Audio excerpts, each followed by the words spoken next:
it's really difficult to think of a comparison for the big twist towards the end of Steven Universe. Initially, my first thought actually goes towards what KO learns about his father at the end of his series, where he technically also has his absent superhero parents retroactively revealed to actually be a villain.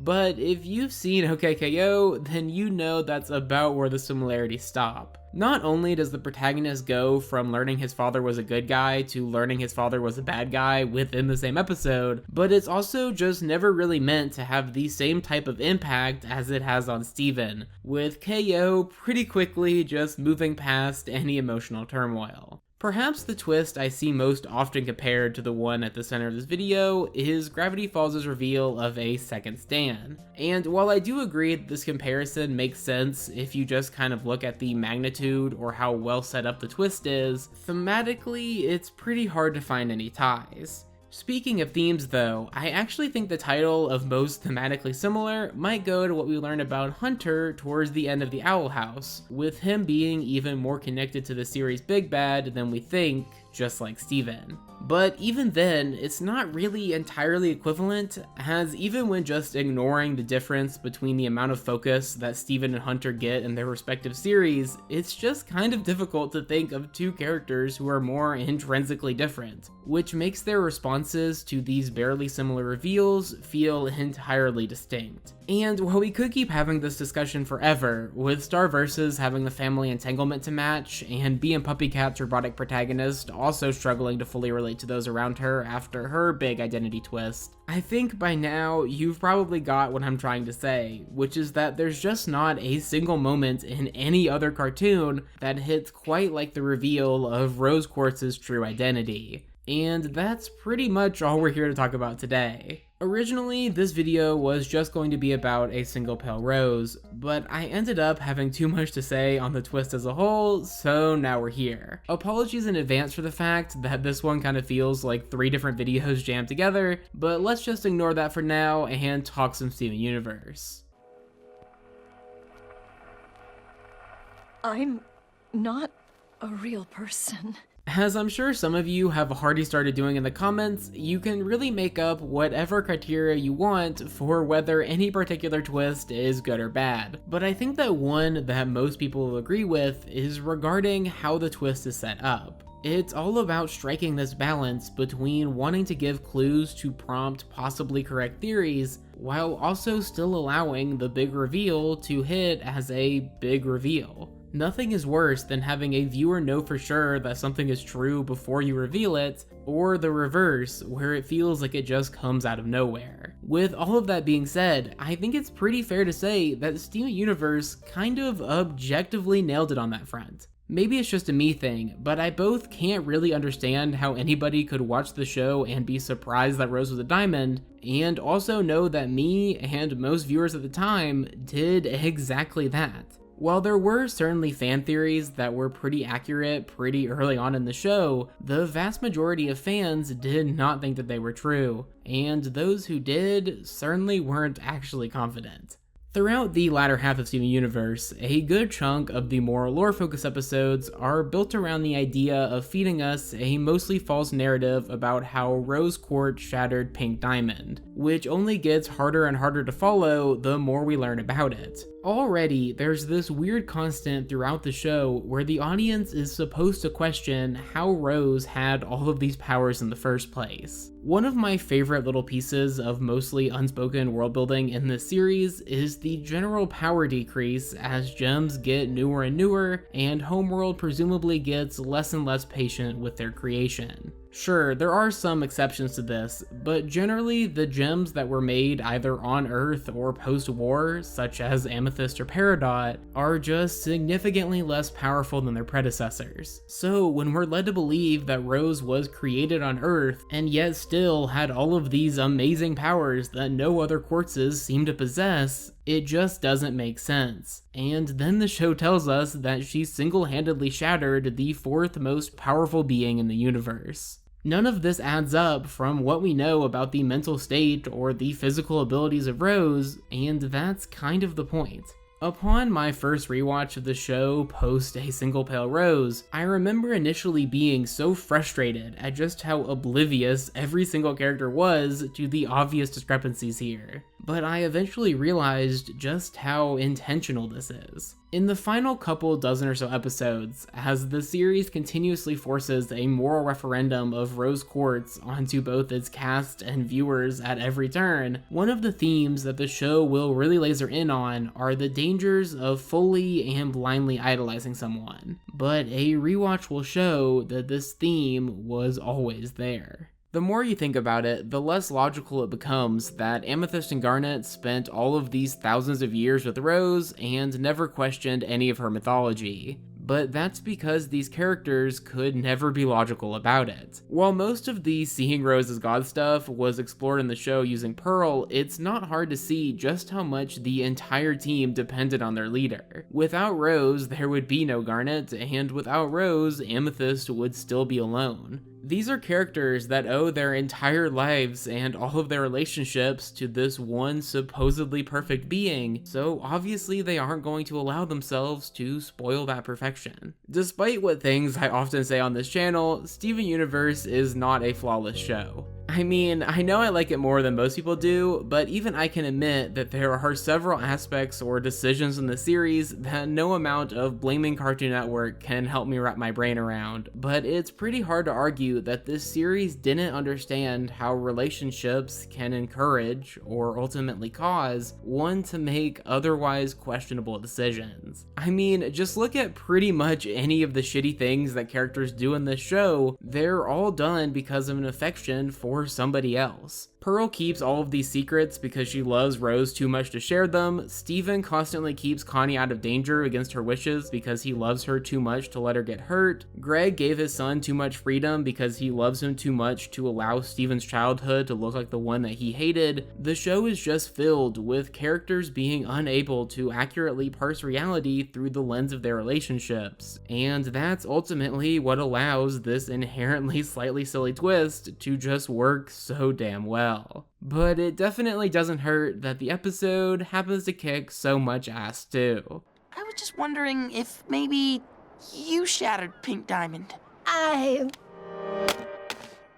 It's somewhat easy to boil down A Single Pale Rose to the episode with the big reveal, but it's also just an unfathomably well done quarter hour. I don't really even know where to begin with this one, but I guess we'll start with what directly led to the events of this episode, being the last episode's reveal of Pearl's involvement in Pink shattering, which was already this ridiculously great final fake out. The beginning of this one with the little flashbacks almost seems to be gloating just how well this was set up, illustrating how many of the inconsistencies with the story we've been told just seem to fade away with this new explanation. If you've seen my video on that last quarter hour, then you'll remember me complaining about the fact that these two episodes aired on the same night. And while I do still agree with that sentiment, the fact that everybody watching these episodes had no time to really process the reveal just adds to the idea that pretty much everything was on the table leading into this one. Anyway, after a few little scenes at the beginning where the show mocks itself a bit about the whole Steven never asked any questions thing, we really get into the genius of this one. And holy shit, is some of the stuff in here genius. One of the things I found myself most impressed by when going back to this episode is just how well it works, both in retrospect of its ending, as well as the fact that the initial audience is supposed to see it as the lead up to an explanation for why Pearl shattered Pink. To kind of explain what I mean here, after the opening gag of the Pearl within Pearl being in charge of organizing everything alphabetically, the next two versions of the character show us Pearl having to face the consequences of the supposed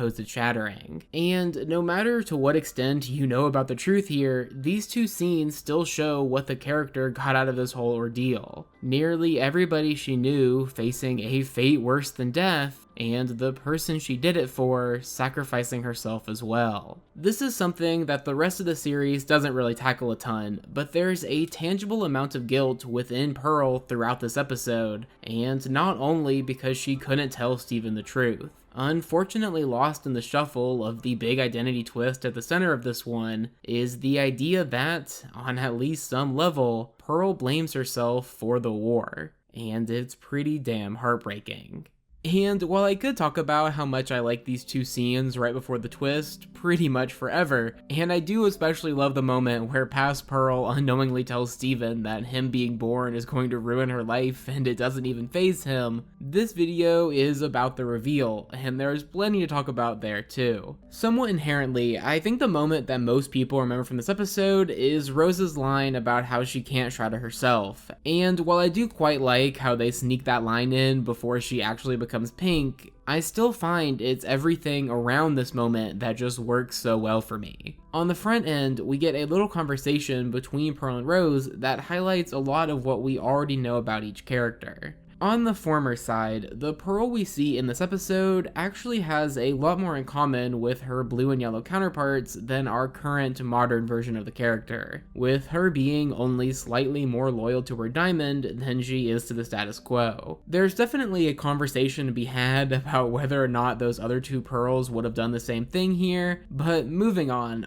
the Rose side, it's pretty much the exact opposite. We see the character talking about massively escalating a war in the same way we saw the character talk about having Steven, as she once again focuses on the grand ideas rather than the little things like the nearly inevitable mass devastation. It's this really nice final piece of pre-reveal Rose characterization, and getting another look at this dynamic really helps to highlight the arguably even more fascinating post-reveal section of this scene. There's just so many little touches here that are easy to miss due to the whole series-altering twist, from Pearl's horror upon seeing the fake shattered pink, to the show immediately framing Steven as tiny in comparison to the intergalactic revelation he just stumbled upon. But I think my favorite detail is the sound design here. Immediately after the reveal, the episode transitions into some dramatic, yet distinctly crystal gem music. It's really the first time we've heard anything like this while a diamond was on screen.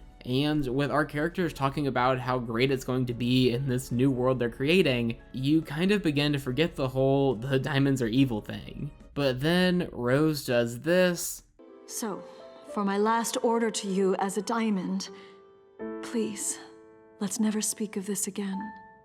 And the show responds with this. Sure, this reveal has exonerated Rose from a lot of stuff she's been blamed for throughout the series up to this point, including the whole murder thing, but the show is also quick to remind the audience that the moral questioning of the character is far from over. In short, this reveal just adds a layer to every not-so-great thing the character has done in the past. Rose leaving behind Pearl turns into Rose leaving her behind to carry this massive secret alone. Rose dooming Steven to deal with her actions turns into Rose dooming Steven to deal with an action that he doesn't even know she didn't actually do. And Rose starting a deadly war turns into her doing so under entirely false pretenses. Everything we thought we knew about this morally gray character has been turned entirely on its head, and yet somehow she has remained this morally gray character. More so than anything else though, a single pale Rose understands just how big of a moment this truly is. And I'm not just referring to the whole everybody is shocked thing at the end here, but more so just how much attention to detail they deliver in this 11-minute package. Somewhat intrinsically, this episode was always going to be one that fans went back to over and over and over again. And they definitely made an episode where deeper and deeper dives tend to always bear fruit. As I've mentioned before on this channel, there are some other episodes in the show that I would call some of my absolute favorites, and therefore like more than this one, but not very many. A truly, truly special quarter hour of animation, and one that's ripple effects are genuinely felt in every single installment that comes after. Of course she was a diamond. What a long road she took to torture us like this. It's really not a stretch to say that this reveal completely recontextualized pretty much everything in the show up to this point. But for the rest of this video, I just want to focus on how this twist really formed the entire remainder of the franchise, and there's just not a better way to do that than to go character by character, which is pretty much what the show spends the next few episodes doing anyway. Similarly, I'm just gonna kind of ignore the eventual reaction of the other diamonds, as that's definitely a whole other thing that doesn't quite fit in this video, as well as Bismuth's reaction, as the show unfortunately chooses to not really let her have one. Anyway, let's go ahead and dive into how our favorite cast of characters were impacted by this mega twist, going from least to most focus, and therefore starting with Greg. Given just how little the character knew about his son's mother and her intergalactic previous life, it's somewhat expected that his reaction to learning that she was a different space rock would be pretty minimal. Still, we do end up getting this interesting little line about how he really didn't feel the need to share their previous mistakes with each other before creating their new life together. I talked a bit more about this in my video about the pair from last year, but essentially, this reveal doesn't really impact Greg because his relationship with Rose was never reliant on her identity. Something that can definitely not be said about the gems who make up Garnet.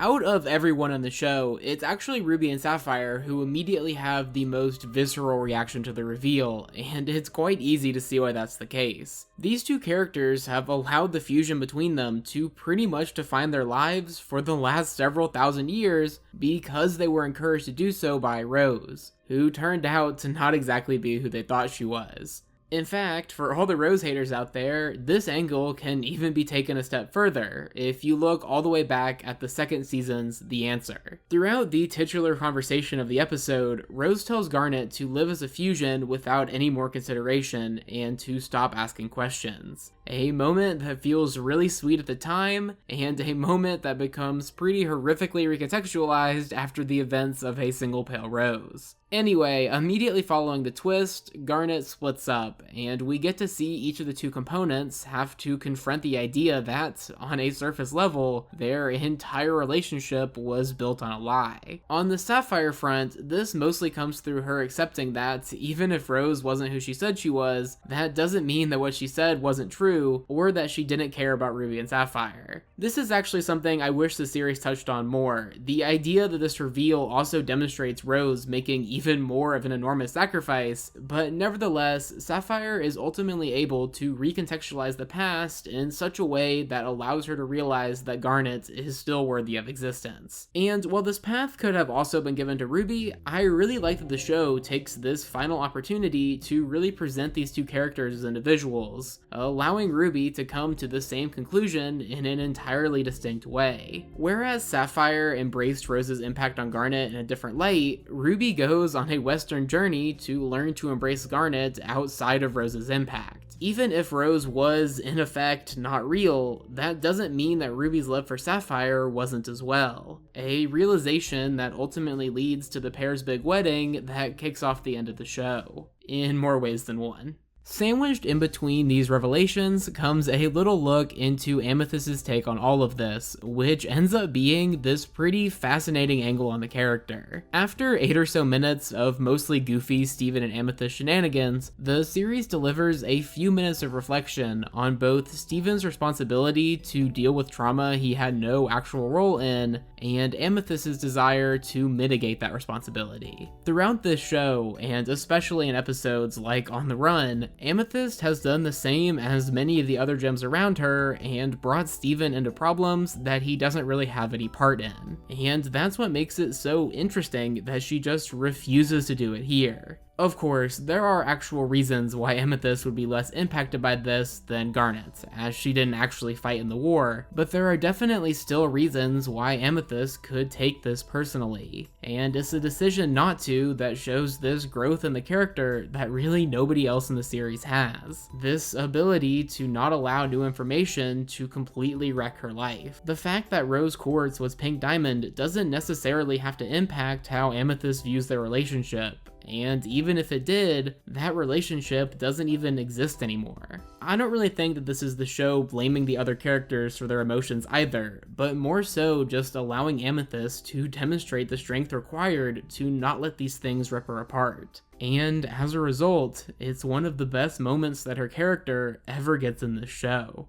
And finally, the last character relative to this twist I want to talk about is Steven, who, as you can probably tell by the fact this video isn't 4 hours long, we're gonna take a pretty surface level look at. Anyway, throughout the series, Steven has always served as the stand-in for the audience. And I don't just mean this in the sense of the infamous Steven-only perspective, but more so the idea that we, as the audience, tend to know exactly as much about gem stuff as Steven does. Therefore, it only makes sense that while the audience will spend the remainder of the series trying to figure out how this twist impacts the show and its world, Steven will spend the rest of the series trying to figure out how it impacts him. In addition to bearing the gem of this nearly universally despised figure, he now also bears the gem of this nearly universally mourned one as well. And it's this juxtaposition that defines much of Steven's relationship to gem kind throughout the rest of the series. Questions like, is Steven Rose, or is Steven responsible for what she did, will permeate throughout the remainder of the show, as the truth behind his mother's identity only serves to further complicate this.